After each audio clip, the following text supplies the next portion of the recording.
Bismillahirrahmanirrahim. Assalamualaikum warahmatullahi wabarakatuh. Alhamdulillahi rabbil alamin. Wassalatu wassalamu ala ashrafil anbiya'i wal mursalin wa ala alihi wa ashabihi ajma'in wattabi'ina lahum bi ihsanin ila yaumiddin. Amma ba'du, fa'usi nafsi wa iyyakum ayyuhal muslimun wa ayyatuhal muslimat bi taqwallahi azza wa jalla rabbil ardi was samawat fa innahu qad fazal muttaqun. Ya ayyuhalladzina amanu taqullaha haqqa tuqatih wa la tamutunna illa wa antum muslimun.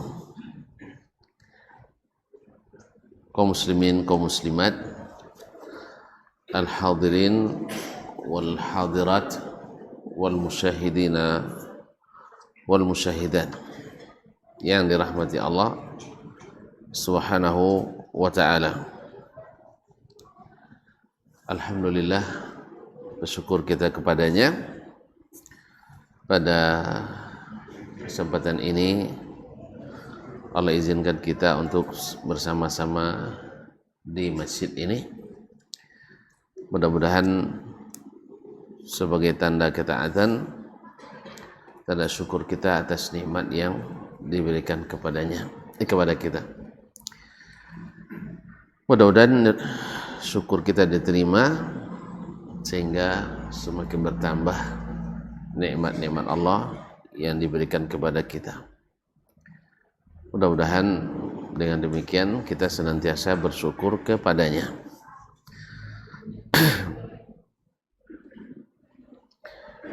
Selanjutnya salawat dan salam sama-sama pula kita sampaikan kepada Nabi besar Muhammad sallallahu alaihi wasallam, pada para keluarganya, anak istri, cucu, cicit dan keturunannya. Mudah-mudahan dengan salawat dan salam kita diberikan syafaat pada hari kemudian. Kaum muslimin, kaum muslimat dirahmati Allah.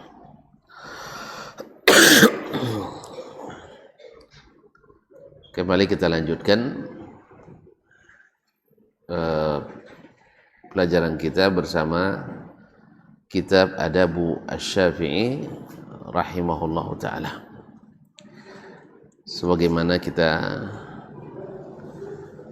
pelajari sebelum ini atau di jalsah pertama, bahwa kita ini ditulis oleh seorang ulama besar di antara ulama-ulama hadis, yaitu Abu Muhammad Abdurrahman ibn Muhammad ibn Idris ibn Munzir Al-Hanzali Ar-Razi, dikenal dengan Ibnu Abi Hatim,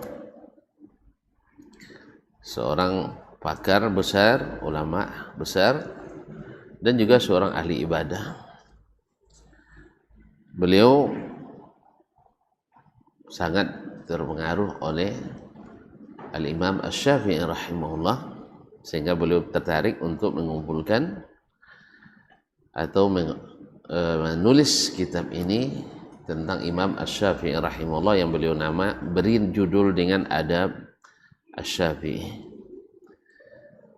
Dinamakan adab walaupun di dalamnya terdapat juga ilmu, karena memang seperti kata para ulama as-salaf, kita itu inna la ahwaju ila qalilil adab minna ila katsiril ilmi. Kita lebih membutuhkan banyak atau sedikit adab daripada banyak ilmu. Bahkan sebagian mereka mengatakan al-adabu thulutha al-ilm. Adab itu adalah 2/3 ilmu. Jadi kalau orang tidak beradab dengan ilmunya, berarti banyak sekali kurang ilmunya. Tentu saja adab kepada Allah, adab kepada Rasulullah, adab kepada orang tua, adab kepada guru, adab kepada murid. Jika selama ini kan kita nuntut adab murid saja pada orang tua, juga adab guru kepada murid. Jadi murid pun wajib beradab, guru pun wajib beradab pada murid. Oleh sebab itu para ulama kita dulu banyak menulis kitab tentang adab.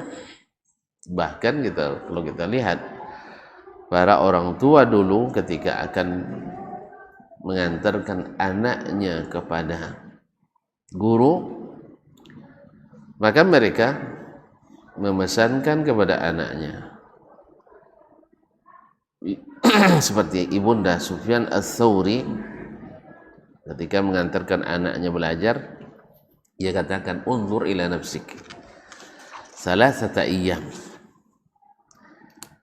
lihat dirimu 3 hari saja. Kalau bertambah, jika zadaka talabuka lil ilmi adaban famdhi ala barakatillah. Kalau 3 hari berubah adabmu menjadi baik dengan menuntut ilmu ini, teruskan. Wa illa farji', kalau tidak balik. Di riwayatnya dia sebutkan wa ana akfikal mauna, kalau soal belanja ibu siapkan, biarlah ibu, kan dia yatim kan, biar ibu yang bertunggus lumus batin tulang untuk mencari nafkah. Tapi kalau tidak berubah adabmu dengan ilmu itu, balik, bantu ibu ke pasar, karena engkau lasta min ahli, artinya engkau bukan ahli dalam membawa ilmu. Kaum muslimin, kaum muslimat dirahmati Allah SWT.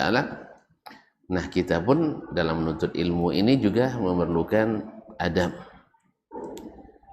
Oleh sebab itu kita sama-sama pula mendengarkan apa yang ditorehkan oleh Ibnu Abi Hatim tentang imam kita Asy-Syafi'i rahimahullah. Mudah-mudahan walaupun tidak seperti beliau, tapi setidaknya kita mencintainya. Imam Syafi'i juga yang mengatakan nuhibbus salihina walasna minhum fanarju bimahabbatihim indallahi syafa'ah. Kita mencintai orang-orang saleh sekalipun kita tak termasuk di antara mereka. Imam Syafi'i mengatakan tidak ada saleh. Nah, lalu siapa kita? Tapi berharap kepada Allah, mudah-mudahan dengan mencintai mereka kita mendapatkan syafaat. Karena Nabi katakan almar'u ma'aman ahab, seseorang itu nanti dikumpulkan di akhirat bersama orang yang dia cintai. Oleh sebab itu ada perkataan yang menggugah saya juga sebenarnya, atau sering saya dengarkan sambil ngajar kadang. Apakah kita mesti mengikut Nabi dalam segala hal? Atau dalam kata lain, apakah semua yang dilakukan Nabi mesti kita ikuti? Enggak. Saya iya. Kata Bapak tidak, terserah. Saya enggak maksa. Saya bilang, bawa ke istri terus bahasa. Sama anak muda pun kayak gitu. Nabi istrinya 9 katanya. Saya bilang, Anda sanggup? Apa sanggup lah? Dia tolak lah. Saya bilang sanggup tak 9. Sanggupnya bukan masalah sanggup kekuatan fisik, tidak. Ya satu aja Sultan sering membantah juga, apalagi 9 dia bang ya. Satu aja sering membantah. Satu masih maka kekurangan. Apalagi 9, sanggup atau tidak? Dia sendiri juga belum nikah. Nah, kemudian itu kan kepengecualian Pak. Ya kan pengecualian. Karena ada yang dilarang kita mengikutinya. Tapi kan tidak banyak. Tapi segala yang di bawah atau segala yang dikerjakan Nabi, semuanya adalah adab tertinggi, sah? Wa innaka la'ala khuluqin 'azim. Engkau berada di atas akhlak yang agung, akhlak yang tinggi. Kok bisa? Ya kata ibunda kita Aisyah radhiyallahu anha ditanya tentang akhlak Nabi, kana khuluqul Quran. Akhlaknya Nabi itu adalah Al-Quran. Maka ahli sirah ketika mereka menyebutkan kenapa kita belajar sirah, sirah itu mengungkap semua yang dilakukan Nabi. Tidak ada satupun yang dirahasiakan. Kenapa tidak dirahasiakan? Nah, bang, untuk ditiru, masya Allah, ahsanta, untuk ditiru. Yang kedua, memang patut ditiru. Kalau awak tidak semua tertiru. Ketika ada yang mengatakan kami nengok ustaz je lah, apa ustaz buat, ustaz kami buat pula, jangan. Seperti kata Abdullah bin Mas'ud, iqtadu biman qad mat, ikuti yang sudah mati, maksudnya Nabi dan para sahabat. Fa innal ahya la tu'manu alaihimul fitnah, yang hidup-hidup ini tidak aman dari fitnah, fitnah syahwat, fitnah syubhat, sah. Oleh sebab itu saya bilang jangan ikut yang sudah jelas khatimahnya. Nabi kita Muhammad sallallahu alaihi wasallam. Kembali ke Bapak tadi. Apa langsung terbayang nikah 9 juga. Luar biasa semangatnya. Masyaallah kiram dan wahai, semuanya diungkap untuk apa? Untuk diikuti dan diteladani. Allah yang tegaskan laqad kana lakum fi rasulillahi uswatun hasanah liman kana yarjullaha wal yawmal akhir. Jawaban singkatnya, saya mengatakan iya mesti ikut Nabi. Apa sebab? Sebab kita ingin masuk surga. Masuk surga. Dan yang paling cepat masuk surga Rasulullah sallallahu alaihi wasallam. Tu kecil jauh-jauh awak. Ini pintu tiha misal. Awak ten di Salobo. Bisa capek masuk surga? Hah? Bisa capek masuk surga? Ya kita kalau nak dekat, nak cepat masuk surga, bahasa sekarangnya nempel terus sama Nabi alaihissalam. Ya, togaknya togak, wak, duduk, makan, lolok, keperluan awak jangan lolok, gitu kan, misal gitu. Karena Nabi SAW tidur matanya, hatinya nggak tidur. Awak lolok mata lah, hati lah lolok. Jadi kaum muslimin, jadi alasannya sederhana. Apakah kita mesti ikut Nabi SAW? Iya, karena saya ingin masuk surga dan Nabi paling cepat masuk surga. Kalau saya lambat-lambat, jauh-jauh dari dia, tentu semakin lambat. Nah, karena sebagian hanya dengan pendekatan hukum, misalnya yang wajib dikerjakan, yang tidak tinggalkan, atau pokoknya saya terserah saya nak ngambil atau tidak. Karena memang ada syubhat Nabi itu ada konteksnya sebagai Rasul, ada konteks sebagai manusia biasa. Manusia biasa pun dia, tapi dia manusia biasa yang sempurna. Coba lihat, makan tuh kan sifatnya kemanusiaan, manusiawi kan. Tapi makan Nabi perlu dicontoh? Ya perlu dicontoh. Walaupun tidak ada hukumnya makan mubah atau sunat dan sebagainya. Ada makan sunat? Nggak ada kan? Terus antum tidak makan? Makanya tiru jalan Nabi SAW makan. Rugi antum meniru Nabi? Orang-orang yang tak jelas tak masuk surga atau tidak kita tiru juga kadang. Apalagi yang ini. Makanya alasan saya sederhana. Saya ingin masuk surga. Kalau bisa jangan lama-lama. Nah, caranya terpaksa nempel Nabi SAW. Sebab kalau dia kita dekat dengannya, mudah-mudahan ketika kita bermasalah di pemeriksaan, ya kan? Enggak. Kadang di pemeriksaan ada masalah. Tinggal kita panggil Nabi, ya Rasulullah, apapun yang kau suruh saya lakukan. Saya selalu belajar hadis, selalu berselawat kepada mungkin itu kan. dekat gitu, mudah-mudahan dapat syafaatnya. Jangankan Nabi SAW yang kita dekati, majelis-majelis ilmu seperti ini kalau kita dekati terus, lalu berada, insya Allah sesama kita akan memberikan syafaat seperti yang sudah dipelajari dalam Sahih Muslim. Ya kan, masih tekanang lah, ndak ulang lah ya. Nah, kaum muslimin muslimat, oleh itu kita belajar adab Syafi'i ini, ya, karena kita mudah-mudahan dengan mengetahui tentang beliau, bagaimana ilmunya, bagaimana adabnya, kesehariannya, walaupun tak akan semuanya barangkali, karena beliau juga tidak nabi, tetapi sebagian besar daripada yang dinampakkan adalah sesuatu yang patut untuk diteladani, dan kita akhirnya mencintai beliau dengan sebenar-benarnya, dengan harapan pula beliau mencintai Nabi, pasti dekat dengan Nabi kan. Nah, cintai dia, mudah-mudahan walaupun tak dokek Syafi'i, tapi walaupun tak sedekat Imam Syafi'i ke Nabi, tapi kan tak jauh dari Imam Syafi'i kan. Ya, tapi betul-betul mencintainya karena Allah Subhanahu wa taala. Baik, qala al-Imam Ibnu Abi Hatim rahimahullah, bismillahirrahmanirrahim. Subhanallah, memang bismillah kalimat barakah. Setiap amalan, setiap pekerjaan besar, sebuah tulisan, jangan lupa dimulai dengan bismillahirrahmanirrahim. Rabbi yassir wa'ain, ya Karim, ya Rabbi mudahkan dan tolonglah menyelesaikannya. Ya Karim, ya Allah yang Maha Pemurah.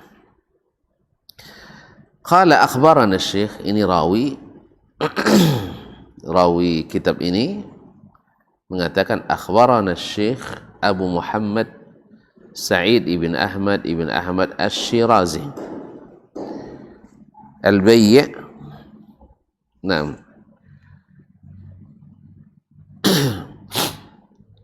Qira'atan alaihi, dibacakan kepadanya.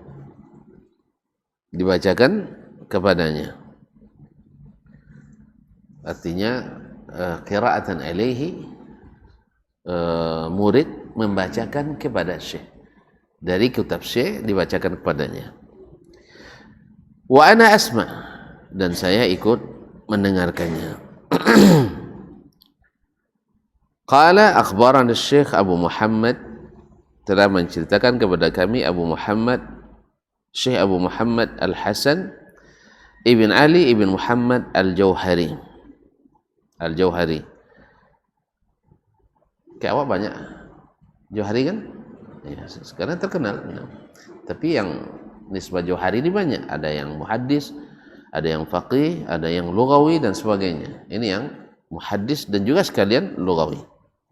Qala akhbarana Abul Hasan, telah menceritakan kepada kami Abul Hasan Ali ibn Abdul Aziz ibn Mardak An-Nisaburi. Qira'atan alaihi, juga dibacakan kepadanya. Jadi orang dulu memang kitab itu diriwayatkannya dan dibacakan kepada Syekh. Qala akhbarana Abu Muhammad Abdurrahman ibn Abi Hatim Ar-Razi, telah menceritakan kepada kami Abu Muhammad Abdurrahman ibn Abi Hatim Ar-Razi, penulis kitab ini. Berarti kitab ini diriwayatkan secara bersanad, dibacakan masing-masing membacakan kepada syekhnya kitab ini.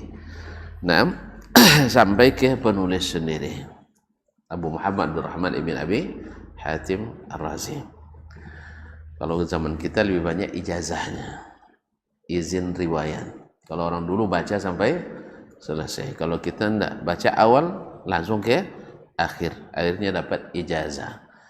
Ya, misalnya saya dapat ijazah dari Syekh saya Muhammad Al-Amin Bukhobza Al-Maghribi dari Syekh Al-Albani, maka saya dapat izin dari beliau meriwayatkan seluruh karya tulis Syekh Al-Albani rahimahullah ta'ala. Ya, awak sezaman tapi tidak pernah jumpa. Akhirnya ketemu dengan muridnya, alhamdulillah saya dapat ijazah untuk meriwayatkan, tapi tidak membacakan. Kan yang bagusnya dibaca sampai selesai. Tapi bila-bilanya siap waktu umroh suhunya kan, akhirnya minta ijazah dari beliau. Alhamdulillah walaupun motoran buuk tapi pernah nampang di motor lain. Alhamdulillah. Motoran bang, masya Allah. Walaupun buat tapi nampak dia pertama beli motor bang. Di antara musikin awak paling kayu. Terkadang dah malah. Ndah kalau Corolla tuh rental tuh bang, biar mukon ke abang tuh. Mazda Sigat itu boli 1.000 material. 1.000 material mau piti awak. Kalian apa ibu? 6 juta. Dapat motor sih.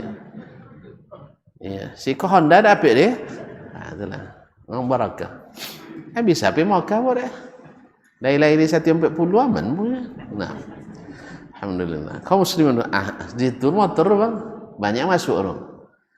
Yang ketua MPR so tidak salah pun aja masuk motor turun. Nah kalau di sana. Alhamdulillah. Ya di luar negeri itu banyak bosuo kan. Sikon apa ya bosuo. Nah. Saat itu bosuo presiden dia nolak lah.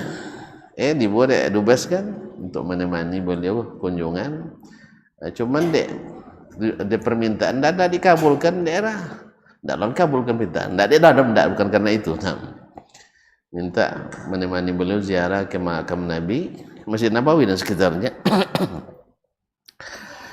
Cuma dia minta bisa Pak, dan minta 5 menit khusus dan bosuo presiden untuk kepentingan mahasiswa. Sebab dan presiden juga itu. Presiden mahasiswa Indonesia se Arab Saudi. Ya, tapi tidak presiden nomor ketua umum. Forum Silaturahim Pelajar dan Mahasiswa Indonesia se Arab Saudi. Nah, apa kalau abang tak percaya bang? Memang tak pakai tim sukses doang, asli. Tak pakai tim sukses, tak oben kan ada pemilihan. Sedangkan nan kawan do ladut timnya dan ada dah disiapkan sebelumnya. Dia tak oben tapi jadi. Makanya dia butuh pelompet tengoklah so. Tidak cair pada, tidak cair tidak jadi. Jadi, subhanallah. Jadi tanpa disiapkan, tanpa diapa. Alhamdulillah. Cuman karena beliau waktu itu sedang, tidak presiden gini yang sebelumnya. Waktu itu memang beliau kan hanya semalam di Madinah. Dari perjalanan jauh dari Yunani, Turki ke Polandia dan sebagainya. Sehingga di Arab Saudi umroh kemudian datang ke Madinah. Ponek-pono beliau kan karena subuh sok bangkit lah sampai maghrib subuh pulang lah ke Indonesia. Kalau tidak salah singgah di Pakistan dulu. Jadi oleh sebab itu minta maaf tidak bisa. Kalau gitu dan tak maaf juga tidak bisa. Bukan karena saya memang sedang sibuk di detik-detik terakhir penyelesaian penulisan S3. Jadi waktu sangat rogo. Ini kalau situ tu ibaratnya awak kalau ndak tiba tonyong deh. Kalau nawo dodolin. Kan ya? Di situ tu kan tamu negara. Ya kan? Ndak datang ke tonyong deh. Mananya? Lah tiba awak dodolin. Kadang dokek-dokek matapiak lo gitu kan. Pak-paknya gini kan. Jadi sebab itu minta maaf dan kalau dan tidak datang kurang etika dan memangnya ada apa Ustaz ini? Sebab saya sangat perlu waktu sekarang. Kata beliau nggak apa-apa. Kalau gitu izinkan saya. Alhamdulillah tidak diwasur. Nah, baik. Kaum muslimin dan muslimat dirahmati Allah SWT. Baik. قال باب ما ذكر من ولادة الشافعي نعم وبدء أخذه للعلم أو وبدو أخذه للعلم رضي الله عنه. Bab tentang riwayat yang disebutkan tentang kelahiran Imam Syafi'i rahimahullah ta'ala dan kapan mulai dia menuntut ilmu dan mulainya beliau menuntut ilmu. Di sebagian mukaddimah bahwa beliau dalam tentang kelahirannya di mana ada 3 riwayat. atau 3 riwayat, ada yang mengatakan di Yaman seperti pertama nanti, ada yang mengatakan di Asqalan, ada yang mengatakan di Gaza. Asqalan, kalau Yaman tentunya Yaman tidak tentu mana ya Yaman bocor Yaman negara sekarang Yaman. Sedang Asqalan adalah tempat di Palestina yang sekarang masuk wilayah pendudukan Yahudi, dijajah oleh Yahudi. Sedangkan Gaza, ini sering kita mendengar tentang jalur Gaza. Nah, qala al-Imam Abu Hatim Ibnu Abi Hatim rahimahullah, akhbarana Abu Abdullah. Telah menceritakan kepada kami Abu Abdullah Ahmad ibn Abdurrahman ibn Wahab al-Wahbi. Ini bukan Wahabi ya, al-Wahbi. Nah, nisbat ke datuknya. Ibnu akhi Abdullah ibnu Wahab, yaitu Ahmad bin Abdurrahman ibn Wahab. Abdurrahman bin Wahab ini adalah saudara dari Abdullah ibn Wahab al-Qurashi al-Misri, murid Imam Malik ibn Anas. Murid Imam Malik ibn Anas, bahkan riwayat Al-Muwatta yang paling muktamad adalah riwayat Abdullah ibn Wahab al-Wahbi al-Misri ini. Cuman yang paling terkenal riwayat Yahya ibn Ma'ali. Hah? Salah. Tolong diralat lagi. Yahya ibn Yahya al-Laythi. Yahya ibn Yahya al-Laythi. Tapi yang paling muktamad adalah riwayat Abdullah ibn Wahab. Apa sebab? Karena Abdullah bin Wahab itu juga faqih seperti gurunya Malik ibn Anas. Lalu kenapa tidak Imam Syafi'i? Imam Syafi'i kan tidak lama bergurunya sama Imam Malik. Sedangkan Abdullah bin Wahab lama berguru sama Imam Malik rahmatullahi alaih. Nah, Ahmad bin Abdurrahman ini adalah anak saudara Abdullah ibn Wahab tadi. Qala sami'tu Muhammad bin Idris Asy-Syafi'i rahimahullah yaqul. Saya mendengar Muhammad bin Idris Asy-Syafi'i. Saya mendengar Muhammad ibn Idris Asy-Syafi'i, imam kita radhiyallahu taala anhu. Berarti murid ini kan Imam Syafi'i, ia berguru kepadanya anak saudara dari seorang faqih pula. Abdullah Wahab kan ulama besar juga fikih dan hadis, tapi anak keponakannya belajar sama Imam Syafi'i. Itu menandakan bahwasanya satu, keilmuan Imam Syafi'i diakui. Yang kedua, Abdullah ibn Wahab tidak takut tempe gelombang. Tidak takut tempe gelombang. Mamaknya sampai belajar kiannya, paylah nak pun. Kalau kini banyak kita kehidupan tempe gelombang. Padahal gelombang itu semakin berlimpik-limpik, semakin indah nampaknya. Ya, kecuali gelombang radio. Gelombang radio ya tanya, ini gelombang radio maksudnya. Oh, perhati. Enggak, kini ubahlah. Minsat wajen gelombang radio lah. Tempe gelombang lawi. Jadi kalau gelombang lawi tempe anca-anca. Sah? Sehingga berselancar itu indah. Buanglah gelombang radio ya. Jangan pakai tempe gelombang radio. Jelas ya? Kemudian jarang tempe gelombang radio nya. Kan ya? Selalu pasti ada frekuensi khusus. Tidak kan tempe impi. Asal sabar menyetel. Sabar menyetel. Insyaallah tempe gelombang. Jadi Abdullah bin Wahab rahimahullah ta'ala, dia alim, faqih, muhaddis, keponakannya belajar pada Imam Asy-Syafi'i yang notabene dah asli daerah situ. Boleh. Kalau istilah-istilah kini jemaah tampik lain. Imam Syafi'i di mana? Palestina. Kemudian Banu Majau di Mesir, di Baghdad. Wong asli itu bukan? Bukan. Jadi tidak ada aturan waktu itu musajid mesti diisi oleh orang tempatan masa itu. Karena memang Makkah, Madinah, masjid semuanya di negara Islam milik Allah diisi oleh hamba-hamba Allah tanpa melihat jenis kelamin, tanpa melihat jenis dan kebangsaan. Kulitnya nak warna apa, asal dia muslim, maka tinggal atau belajar di masjid manapun. Alhamdulillah. Inilah yang seharusnya ditegakkan, bukan dibatasi dengan siapa membuat inyo mulia solat situ. Sedikit pahala dapat nanti terbatas pahala kita. Ya, orang yang bangun masjid ingin masjidnya diramaikan. Sah? Sebab setiap pahala orang solat itu dia dapat pahala mengalir kepadanya yang bangun. Nah, kalau 10 mana banyak pada satu. Tuan-tuan kalau buat musajid, cak lanang 10 lah dia, lapang musajid dia. Atau satu orang. Satu? Kalau satu semakin banyak. Dan ketahuilah bahwasanya yang mengisi masjid itu adalah orang-orang yang insya Allah beriman, seperti kata Allah SWT, innama ya'muru masajidallah man amana billahi wal yawmil akhir. Orang-orang yang jarang ke masjid itu orang-orang kurang iman.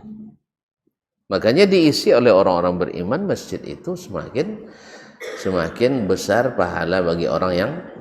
Yang kedua, banyak bibit masjid. Orang berinfak di masjid itu bukan untuk ditabungkan, bukan untuk deposito, tapi untuk dibelanjakan. Untuk dibelanjakan. Infak itu bukan untuk disimpan, tapi untuk dibelanjakan. Ada usahaji bang. Jangan sampai ini mana oleh jangan banyak usahaji bosuran kan itu.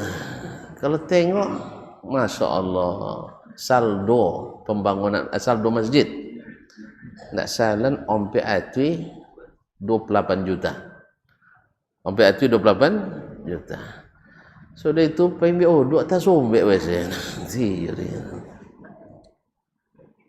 Ndak sesuai ompe atui 28 juta aja. Nanti sombek tadi. Sang ndak tersombek lah berbangun juga, apalagi tersumbat. Dua lahnya nasa cik tuan tino lah. Allah musta'an. Sudah itu salat karpet entah tahun berapa kali, entah tahun 71 kadang lahir lalu ndak diganti, sehingga sujud ndak apa mongok dah. Ndak apa mongok sujud. Jadi kaum muslimin nampaknya pengurus ingin memecah rekor saldo terbesar. Jadi kalau saldo yang dikumpul itu bukan sama, sebagian kita juga kadang-kadang suka menumpuk saldo APBD, APBN kadang-kadang. Penting melobio cak lah ndak makannya. Penting melobio saya ada makan dah. Jadi kaum muslimin dan muslimat dirahmati Allah. Orang bangun masjid itu supaya dimanfaatkan sebanyak-banyaknya, sebesar-besarnya. Jadi sehingga tidak ada istilah waktu itu orang Mesir kan orang tamanang ininya. Tentang Palestina ndak boleh lah. Jauh long kami pergi salatnya kan. Nah. Atau ke Mekah Imam Syafi'i kan ngajar juga di Mekah dia kan. Ndak juga orang Mekah bilang, uang balik Palestina. Khusus uang Mekah. Demikian juga Madinah. Ndak. Makanya kaum muslimin dan muslimat dirahmati Allah. Yang pertama dulu ngungkit-ngungkit di masa Nabi ya. Di masa Nabi yang ngungkit-ngungkit masalah itu adalah orang-orang jamaah Abdullah bin Ubay bin Salul. Mereka sangat-sangat tidak welcome dengan kedatangan Nabi dan para muhajirin. Ada orang asing menguasai kita di sini katanya. Itu bahasa mereka. Mudah-mudahan Allah SWT jadikan kita orang yang paham agama dengan baik, kemudian melaksanakannya juga dengan baik. Baiklah kaum muslimin dan muslimat. Jadi Muhammad Ibn Idris Asy-Syafi'i ngajar waktu itu di Mesir. Muridnya diantaranya Ahmad bin Abdurrahman ibn Wahab Al-Wahbi. Yang salah baca enggak? Kalau tak dulu Imam Syafi'i Wahabi Al-Wahbi. Nah, ni kau dan salah baca dulu. Jadi Wahabi sabulang kini nang Khawarij du sono Abdul Wahab bin Rustum dulu. Nah, lalu sebut dengan Al-Wahbi. Sudah itu pindah ke Wahabi. Allah musta'an. Kalau orang bantah memang opo diumban deh bang. Iya kan? Opo juga diumban deh. Nah, nyuma bantah. Maka jen suko bantah. Nah, opo juga diumban deh. Karena tahu umban omenyo kawan. Baliang lihat aja kan. Semua baliang lihat deh. Nyinya lo umban. Nah, jelasan. Kau pernah mengalaminya enggak? Nah, dulu simpan omel lembulu deh kan. Nah, tu bongi kayak kemenakan. Diumban bulu deh kan, tak saya omel lain, balik kah milik, mana ustaz? Setu dulu ndak ada peti kan bulu deh tak mana, tekan nang dapatnya, kucio, nah, apa dah duit ke zaman tu boleh, kami jauh, subhanallah. Taib, yaqul ulidtu bil Yaman, saya lahir di Yaman. Fakhafat ummi alayya dhai'ah. Lalu ibuku takut saya nanti akan hilang di situ. Artinya hilang, tenggelam di situ. Wa qalat ilhaq bi ahlik. Lalu ibu mengatakan kepadaku, ilhaq bi ahlik. Bergabunglah dengan keluargamu.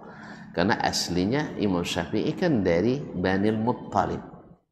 Ibn Qusay, Ibn Kilab. Jadi bertemu dengan Nabi di Al-Muttalib. Di Al-Muttalib. Makanya Imam Syafi'i terhitung Ahlul Bait. Terhitung Ahlul Bait. Makanya disuruh oleh ibunya bergabung dengan keluarganya di Makkah yang senasab. Fa inni akhafu an tughlaba ala nasabik. Afwan. Ihlik fatukuna mithlahu, sehingga kamu nanti seperti mereka. Ya, mewarisi ilmu, mewarisi nasab. Mewarisi ilmu dan mewarisi nasab dari alul fa. Inni akhafu an tughlaba ala nasabik. Saya takut nanti di sini nasabmu tidak dihargai. Sebab di Makkah itu nasab orang-orang alil bait itu dihargai. Fajahazatni ila Makkah. Lalu ibu menyiapkan saya untuk berangkat ke Makkah. Faqadimtuha wa ana yawma idzin ibnu ashrin aw sabihan bidzalik. Lalu saya pun datang ke Makkah sedangkan umur saya waktu itu baru 10 tahun atau lebih kurang 10 tahun. Fasirtu ila nasibin li. Lalu saya bergabung dengan orang yang senasab denganku, keluarganya, sesuku kan. Wa ja'altu atlubul ilma, dan aku mulai menuntut ilmu. Ya, Imam Syafi'i sampai di Mekah karena Mekah adalah pusatnya ilmu. Nah, atlubul ilma berarti dia memulai menuntut ilmu di Mekah. Dan sebelumnya di Yaman dia sudah menghafal Quran. Beliau habis Quran di umur 7 tahun sudah hafal 30 juz. Fayaqulu li, lalu dia berkata kepadaku, la tashtagil bihadza. Yang senasab dengannya tadi bilang, kamu jangan sibuk pula untuk ilmu. Wa aqbil ala ma yanfa'uk. Naam. Dan kerjakan yang bermanfaat bagimu. Nampaknya kawan bukan pecinta ilmu. Jadi ada juga orang yang memang diberikan cinta berusaha, bekerja dan sebagainya, profesi. Nah, oleh sebab itu kalau menuntut ilmu nanti kan sudah tadi jadi buya, ada istilah buya bunti. Mungkin waktu itu mungkin ada juga seperti itu. Karena orang yang menuntut ilmu itu kalau tuan-tuan nak tahu kaum muslimin, Yahya ibn Ma'in itu ketika orang tuanya meninggal, dia mewarisi dari orang tuanya lebih kurang 350.000, bukan rupiah, tapi dinar. Kalau dikonversikan dengan rupiah sekarang, lebih kurang 700 miliar. Habis oleh dia untuk menuntut ilmu. Kalau awak ben biti 1 juta ke anak tu 3 bulan ya, bayi mek mo yongnya. Kan ya? Bayi mek-emeknya. Iya tu. Saya tahu termasuk amat waktu itu. Dan boleh buku tahu je kan, biti tidak ada nyimpan. Inang na babini niya. Lainnya mak tapi sok kan babini jurunya yaran. Walaupun tidak ada piti. Kawasan ya dia. Pas lah suwo babini deh. Sabun tidak ada piti nih. Lalu tahun depan boya kan. Tahun kobo nak keliling damu, keliling Asia Tenggara sambil menengok. Di mono dapet di situ di Kobe. Itu rencana tu. Abu Singapura, Malaysia, lah tabayang dah amat. Suruh dia dah pulang ni ke? Ya, suruh dia pulang. Alasannya udah nikah. Kosan inyosan sekali. Nah, tapi memang dialih di kawan-kawan di situ di Malaysia. Kalau jadi yang nikah, ya alasannya kan tak ada piti tadi. Nyong beli buku tahu je kan. Nah, sudah itu apanya? Kalau jadi yang nikah, kami nanggung dari alif sampai ya. Itu belanja sebulan sudah itu. Sudah itu pelapenya wang doang nih. Kalau lah sebulan kan bangkit lah kokir lah kan. Tinggal bini ke pintu. Kan ya? Pintu lelah kayu keneknya. Nah, jadi kaum muslimin dan muslimat dirahmati Allah. Intinya aku sampai ke situ tadi kaji sih. Gara-gara tadi la tashtagil bihadza. Nabi nuqatu nuntut ilmu, cai usaha. Itu kan maksudnya. Nasihat bagus itu. Faju'ila lazzati fi hadzal ilmi wa talabihi. Tapi saya merasakan lezatnya menuntut ilmu. Merasakan indah dan lezat menuntut ilmu. Hatta razaqani Allah minhuma razaqah. Sampai akhirnya Allah beri saya rezeki ilmu seperti yang kalian lihat sekarang ini. Allahu Akbar. Jadi sejak kecil memang yang mutiara itu sudah kelihatan mutiara. Orang menasihatinya, "Buya kojo sih koyong. Banyak piti di mau kagaknya kan ya." Tapi Allah SWT menginginkan dia menjadi pencari ilmu. Akhirnya itulah yang menjadi ini. Azan. Baik, silakan.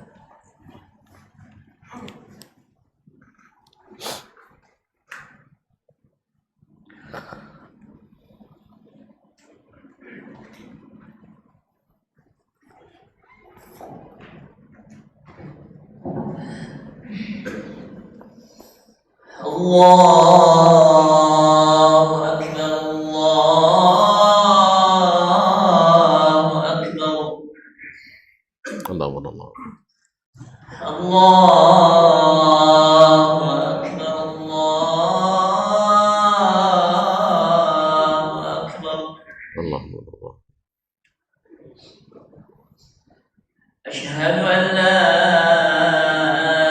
ilaha illallah. Asyhadu an la ilaha. Asyhadu an la Asyhadu an la ilaha.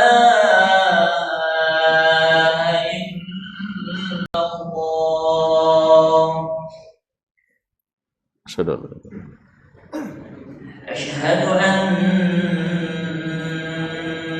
محمدا رسول الله.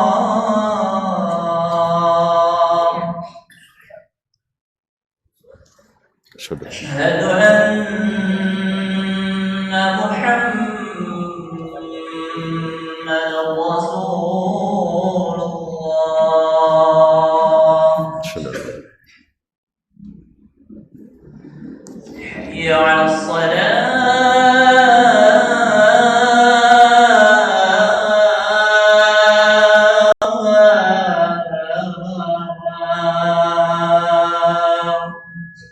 La hawla wa la حي على الصلاة.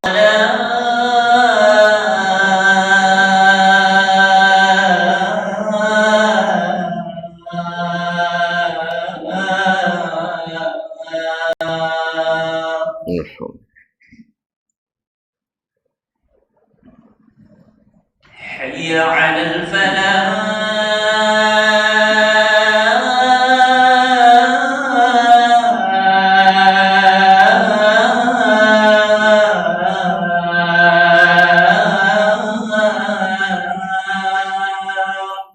la hawla. حي على الفلاح.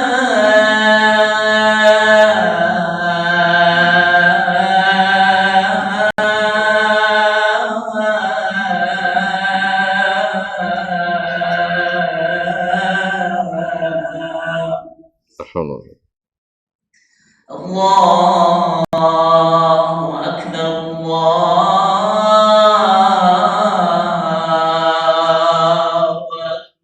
الله أكبر لا إله إلا الله الصلاة.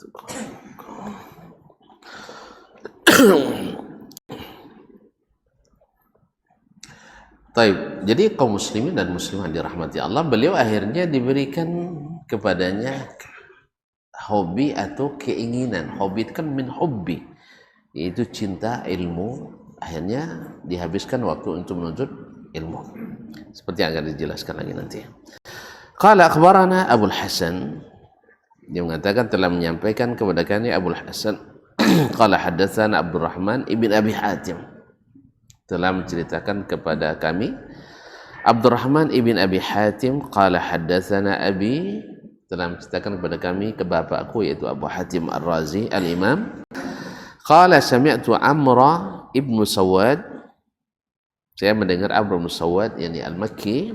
Qala, dia berkata, qala li Asy-Syafi'i, berkata kepadaku Imam Asy-Syafi'i, wulidtu bi Asqalan, saya dilahirkan di Asqalan.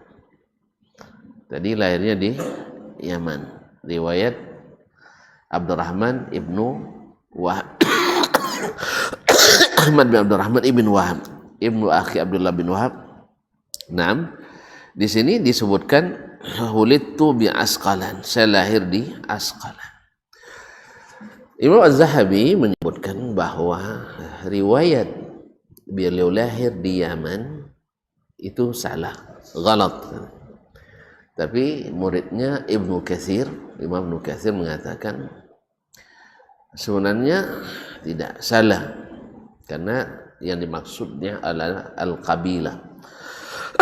Yaman itu adalah kabilah, bukan tempat. Karena ibunya Imam Asy-Syafi'i rahimahullah, ayahnya memang dari Quraisy, Makkah. Ibunya orang Yaman, dari Azad Shanu'ah, Azdiyah. Orang Bani Azad Shanu'ah itu banyak di Yaman. Berarti riwayat yang tiga itu, satu bilang di Gaza, satu bilang di Asqalan, satu bilang di Yaman. Ibnu Hajar rahimahullah dalam Tawalid Tahsis fi Manaqib Ibni Idris tentang Imam Syafi'i juga mengatakan Asqalan dengan Gaza dalam peta dulu, Asqalan itu adalah kotanya, wilayahnya. Sedangkan Gaza itu bagian dari Asqalan, bagian dari Asqalan. Seperti hari ini misalnya benua Afrika, dulu yang disebut Afrika itu adalah Afrika Utaranya, Afrika Utara. Afrika Utara, tahu Afrika Utara? Aljazair, Tunisia, Libya, Maroko, ini namanya Afrika Utara. Makanya orang Afrika itu dulu bukan hitam. Tapi dalam peta hari ini, kalau sebut Afrika, terbayang orang hitam. Sedangkan Afrika di masa dulu, itu adalah orang Arab atau Barbar. Jelas? Jadi Asqalan itu wilayah besarnya, Gaza bagian daripada Asqalan di masa itu. Sebab hari itu kan wilayah besar-besar. Misalnya sekarang Syam, di masa dulu itu satu provinsi. Ada provinsi Hijaz, ada provinsi Mesir, ada provinsi Syam, jelas? Itu provinsi Irak. Itu namanya dulu khalifahnya misalnya di Madinah sampai awal Bani Umayyah kan, kemudian pindah ke di masa Ali pindah ke Kufah, di Irak. Nah ini wilayah-wilayah ini dulu provinsi, sekarang jadi 4 negara. Syam jadi 4 negara, Mesir sekarang jadi negara besar, Irak jadi negara besar. Nah, Asqalan Gaza itu satu wilayah. Nah, Gaza wilayah kecilnya, Asqalan wilayah besarnya. Berarti riwayat Gaza dengan Asqalan tidak bertentangan. Jelas? Makanya riwayat ini diriwayatkan kedua-duanya oleh Imam Ibnu Abi Hatim dalam kitab ini, karena dia tahu bahwa kedua riwayat ini tidak bertentangan. Lahir di Gaza, iya. Lahir di Asqalan, betul. Sama dengan mengatakan lahir di Pekanbaru, iya. Lahir di Riau, iya. Jelas? Nah, mana lahirnya? Riau-nya kan? Potang yang pokannya, nyabe aji pokannya, pokan di dalam Riau. Atau mana lahir Mujoleh ini tuh potongnya aja lahir di Kampar. Riau Mujoleh itu kampung di Kampar. Nah, aji wang Kinang, tapi san ndak Kinang Mujoleh san ndak be dulu wang Kinang uang apa nomor kalau di luar sawin awak uang bang Kinang. Kalau nak spesifik sawit uang Yuti. Walau dok Kinang pada Yuti apa coba Kecamatan Kampar. Kecamatan Kampar. Capek abi. Baik, kaum muslimin dan muslimat dirahmati Allah. Dah selesai dua riwayat. Berarti Gaza dengan Asqalan satu. Tinggal lagi Yaman. Nah, Imam Az-Zahabi, Ibnu Katsir mengatakan dia lahirnya di Gaza. Di Gaza. Kemudian ketika berumur 2 tahun dibawa oleh ibunya ke Yaman. Karena ayahnya kan tidak ada. Ayahnya sudah tidak ada. Jadi dibawa ke Yaman. Setelah umur 10 tahun ibunya membawanya ke Makkah. Berarti maksudnya dia di masa kecilnya dibawa ke Yaman. Jadi makna daripada ulidtu bil Yaman artinya saya dilahirkan di kalangan keluarga Yaman. Ibu saya orang Yaman. Dengan demikian ketika riwayat ini wallahu alam walaupun fi nau' min takalluf ada sedikit dipaksakan, tapi tidak mungkin semuanya benar. Sebab sebab Imam Syafi'i kan tak punya ilmu pecah rogo kan. Tak tahu ilmu ini, alhamdulillah untung tak tahu. Bisa berada di beberapa tempat dalam satu waktu. Belum belajar aja? Belum lagi? Aja belajar aja, tidak usah. Lalu lah dah taubat uang lu. Awak jangan buat je lah. Kaum muslimin muslimat dirahmati Allah SWT. Jadi Imam Syafi'i lahirnya yang masyhur adalah di Gaza. Sedangkan yang menyebut Asqalan menyebut wilayah besarnya. Sedangkan Yaman setelah beliau umur 2 tahun dibawa ke Yaman, kemudian baru dibawa ke Mekah oleh ibundanya. Wallahu a'lam. Kalau gitu selesai masalah. Kalau selesai nanti lu tuh.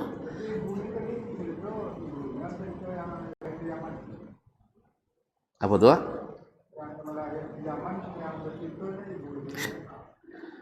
Ibunya yang menyebutkan dia lahir dia enggak.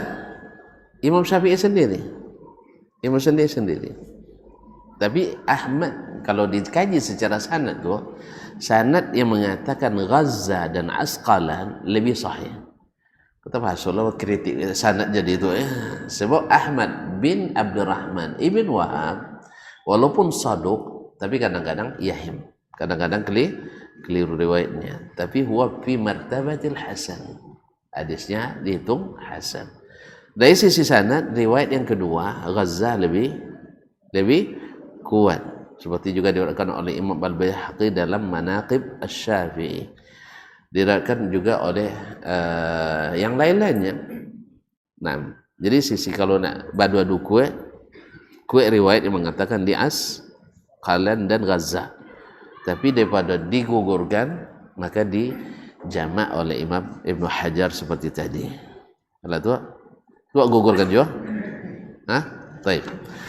Wallahu alam. Jadi di kalimat Yaman artinya di keluarga orang Yaman. Keluarga orang Yaman karena ibunya berasal dari Yaman, sedangkan ayahnya berasal dari Makkah. Kemudian lahir di Palestina. Jadi memang dunia Islam itu milik kita bersama, bukan milik orang tempatan. Jadi semua itu adalah milik umat Islam. Jadi dimanapun kita sebenarnya dengan sekarang ini kan payah jadinya dengan aturan-aturan imigrasi sekarang. Ini sebenarnya juga bukan murni penemuan orang Islam ini, dari orang luar juga. Nah, taib wulidtu bi Asqalan falamma ata alayya sanatani hamalatni ummi ila Makkah. Ketika sampai umur 2 tahun saya dibawa ibu saya ke Makkah. Wa kanat nahmati fi syai'aini. Hobi berat saya pada 2 hal. Hobi berat saya pada 2 hal, atau bakat saya pada 2 hal, bakat terberatnya. Firrami wa talabil ilmi.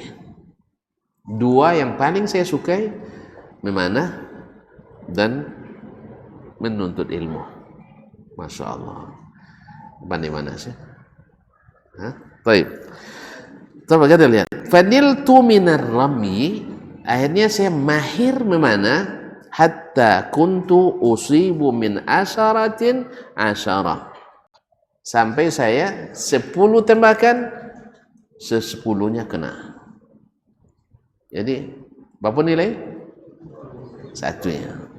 Nah, jadi mahir pun tak. Awak dari 10, syek kau ni, itu pun paling topi gitu, paling topi. Nah, iya, karena memang kalau hobi itu lalu ditekuni, kita semuanya punya bakat sebenarnya. Sekarang kita bagaimana menekuni itu saja. Sama untuk ilmu ini, semua kita diberikan Allah SWT. Kalau kita punya tekad, semangat, bakat, itu bisa dikembangkan. Antum masih ingat ketika kita belajar kitab Imam Syafi'i kemarin, Risalah misalnya, cerita tentang Rabi' bin Sulaiman Al-Muradi, dia ulang oleh Syafi'i di majelis, tidak juga paham dia. Dia paham. Akhirnya karena tidak tahan lagi, malu sama kawan, dia tinggalkan majelis. Tidak ikan paham jodoh, pulang lagi. Pulang dia. Nah, kalau sempat gurunya macam kita, pulang ayolah ya kan. Nah, ini gurunya Imam Asy-Syafi'i. Selesai majelis, dia cari rumah Imam Ar-Rabi' bin Sulaiman. Dia datangi. Buka buku balik. Buka buku, diulang. Sampai ngerti. Sampai paham. Begitulah adab guru dulu. Kalau awak subhanallah akan berkuang lah jamaah dewa angdonya. Semua. Kaum muslimin, bagi mereka murid itu sangat berharga. Allah musta'an. Kaum muslimin muslimat dirahmati Allah, dicari ke rumahnya sampai diulang baru paham. Sampai 40 kali diulang di musyafinya lah. Nah, awak 3 kali bertanya lah kena wangi lah. Buya, dan paham dah buya. Ulang sekali. Buya, dan ngerti lah. Sudah itu pati yang bangaknya nyanyi. Talu tak pernah boleh nampak ni kan. Itu bahasa orang lah, talu tak pernah boleh. Talu tak pernah boleh. Tak pernah masuk Pak Ria. Mana tua Pak? Kau muslimin muslimat. Dulu zaman saya itu tu, talu tu kodok babalah. Paham ya? Iya, ulang ampe elok rupa bola 6. Nah, jadi kadang-kadang makan lu babu itu lu sudah itu bagoreng banyak lodo atau lu bola 6. Apa bola ampeknya ya? Nah, untungnya abang timur bola 6. Nah, jadi sampai terbentuk dalam pikirannya mosong talu tu segitiga. Tayo cito tanda ke bunyi yang kadang-kadang cito lah, ada cito dulu. Kuang mudiok tan kena. Awak kan. Boda ya pepakan. Sudah itu apa kan nasi yang makan kan? Tiba tinggai talu ya nya. Atau tak talu be talongnya. Makan ramas. Terletak dia poro lop nangis dah. Indak ikut dah ya nya. Sangko ndak talu dah. Apa sebab nala talu do badidi. Talu bolam. Ayah terpaksa ayah minjam pisau ke orang tu memakan pisaunya nya. Anda ndak cayo ke talur. Akhirnya dia bawa lampek talur, anak nampak dia orang talurnya. Ayo, mula pergi makan. Jadi akhirnya gara-gara awak ndak mau kena makan talur boleh, itu dia kena cumain bangak kan. Sampai 3 kali tolak di gurunya arahnya mensyarah, tapi sampai 40 kali dia syarahkan, sehingga akhirnya Ar-Rabi' bin Sulaiman Al-Muradi menjadi salah satu pewaris ilmu Imam Asy-Syafi'i rahimahullah. Jadi berapa banyak orang yang memang pada awal-awalnya payah, tapi karena dia sabar dan dia tegar dan dapat pula guru yang sabar, akhirnya menjadi orang hebat. Semoga Allah SWT menjadikan kita mencintai Imam Syafi'i rahimahullah. Jadi dia dari 10 panah yang dilepaskan, ke 10-10-nya kena tepat sasaran, berarti ahli memanah. Nah,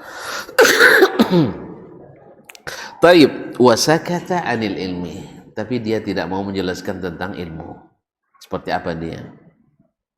Kan takut riya dia kan? Takut riya. Lalu faqultu lahu, lalu saya tanyakan kepadanya, ya siapa yang bertanya? Amru bin Sawad Al-Makki. Jadi saya bertanya kepadanya, atau berkata, faqultu lahu anta wallahi fil ilmi akbar minka fil ramiyah.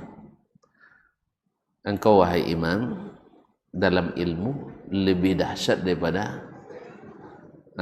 di bidang ilmu lebih hebat daripada di bidang memanah. Kalau memanah saja 100, tentu ilmu lebih itqan lagi.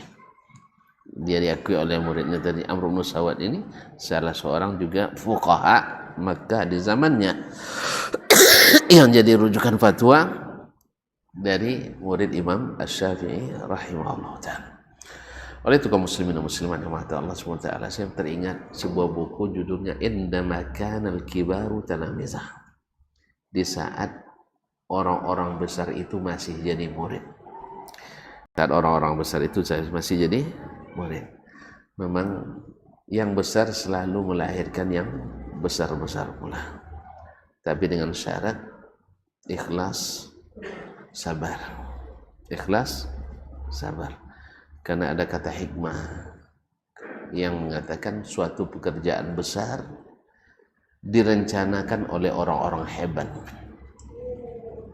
dikerjakan oleh orang-orang ikhlas, dituntaskan oleh orang-orang sabar. Perencananya orang-orang hebat biasanya.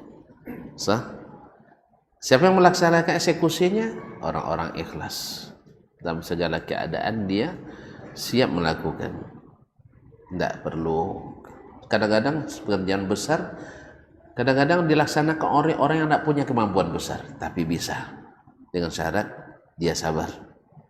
Keikhlasan tambah kesabaran tidak selesai, tapi harus ada kesabaran yang mengiringi keikhlasan. Karena orang ikhlas awalnya lalu tidak sabar, nanti rusak keikhlasannya, akhirnya berhenti di tengah jalan.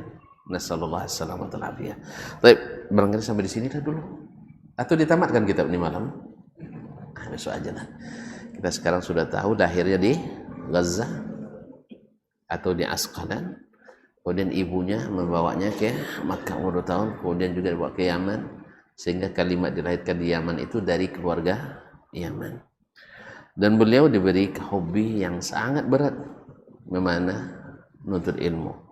Alhamdulillah dengan keikhlasan dan kesabarannya beliau menjadi imam di dalam keduanya, imam di bidang memanah, imam di bidang ilmu. Semoga Allah SWT melimpahkan pahala bagi beliau dan meletakkannya di surga yang tertinggi di sisinya. Apa itu? Iya. Nah, alhamdulillah. Wallahu ta'ala alam wa sallallahu ala nabiyyina Muhammad wa sallam. Subhanakallah bihamd. Asyhadu an la ilaha illa anta astaghfiruka wa atubu ilaik. Wassalamualaikum warahmatullahi wabarakatuh.